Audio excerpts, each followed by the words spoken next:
In this problem, we're given an exponential equation and we're supposed to solve it graphically. The equation is f of x equals 140 times 1.03 raised to the x.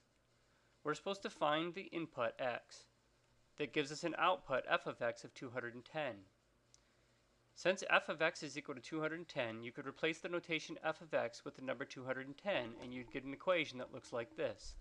210 equals 140 1.03 to the x. Whenever you try to solve an equation like this using the graphing calculator, you do so by taking one side of the equation, for example 210, and putting it in your y1, the right hand side of the equation into y2. So turn your calculator on, clicking the on button. You should see a cursor. Click the y equals in the upper left hand corner. I'm going to type in 210 as my first equation, so 210. You can either press enter or you can down arrow to the next line. As a second equation, I'm going to type in the right hand side of the equation, 140, so 140, left parentheses right here, 1.03, right parenthesis. To get that raised to the x power, we use the caret key right here. The x key is located right here. This is basically what I need to do before graphing. We move this over and see that it says set your window as follows. So to make sure that we see the two curves, we need to make sure that our viewing window is set correctly. So to change the window, go here and click the window button. You don't need to delete the old settings. You can just type over with the new numbers. For example, we want the x-min to be -5. So I'm simply just going to click the negative button, which is the white button down here. Don't use the subtract key. So -5. Either press enter or down arrow. We want our x max at 16, so type 16. Go down twice to the y min, change it to 90. The y max needs to be 220. Now this is something you don't have to do, but notice that my y scale is 1 unit. This tells the calculator to put a tick mark every 1 unit.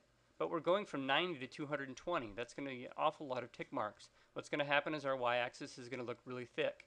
You don't need to do this, but I'm going to go down and change that to something more reasonable like 10. Now when I graph it, the y scale will have tick marks every 10 units. Let's hit graph. My emulator is extremely slow, so you have to be patient. The emulator graphs in colors, which your calculator probably does not. But here it comes. We're going to see that the graph actually has an intersection point up here, and that's what we're trying to find. Notice the y-axis has tick marks spaced apart about 10 units. You didn't need to do that, but it does look nicer than having a big solid bar with hundreds of tick marks. Now that I have the two equations graphed and I can see the intersection, I can find the intersection by going to my calc menu right here. Mine looks blue, so I need to hit the blue button. Your calculator might be yellow or some other color, but either way, you hit the second key, then the trace key. The intersect feature is option 5. You can scroll down and press enter. I'm too lazy. I like to just press 5, so I'm going to press 5. The calculator does not know that you only gave it 2 equations. For all it knows, you gave it 10, and it wants to know which 2 of the 10 you want to find the intersection of. So it says first curve. It has the first equation there. I tell it that that's the first curve by just pressing enter.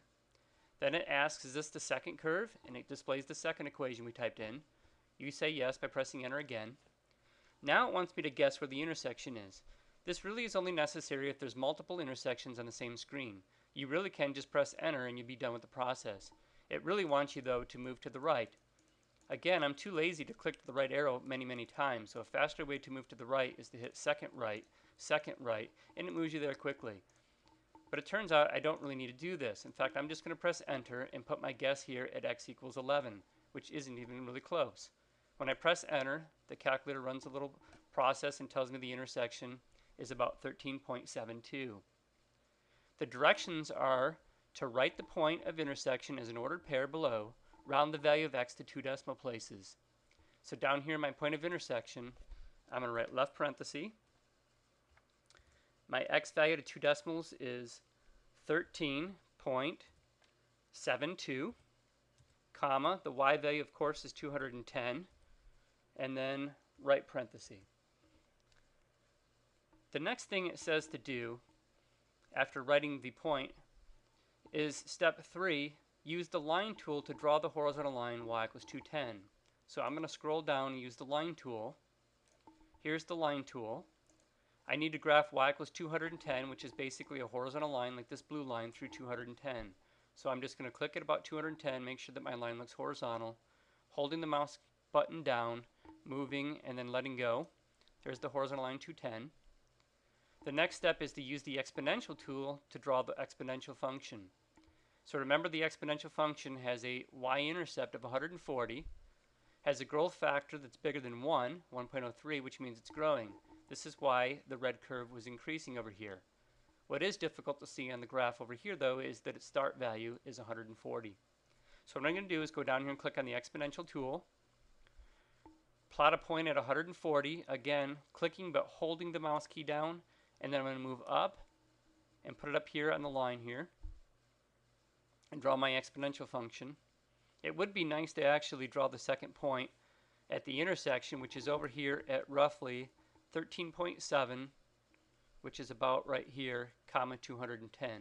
Probably not necessary. You probably could pick any point in the line. I'm just trying to be careful. Then step 5 says use the point tool to identify the point of intersection. Here's the point tool. So I already did it, but I'm going to actually plot a point at 13.72, comma 210, which is about right there. And I'm going to submit my answer to see if I got it correct. It says I've got 0.5 plus 0.5, which is 1 out of 1. So basically that's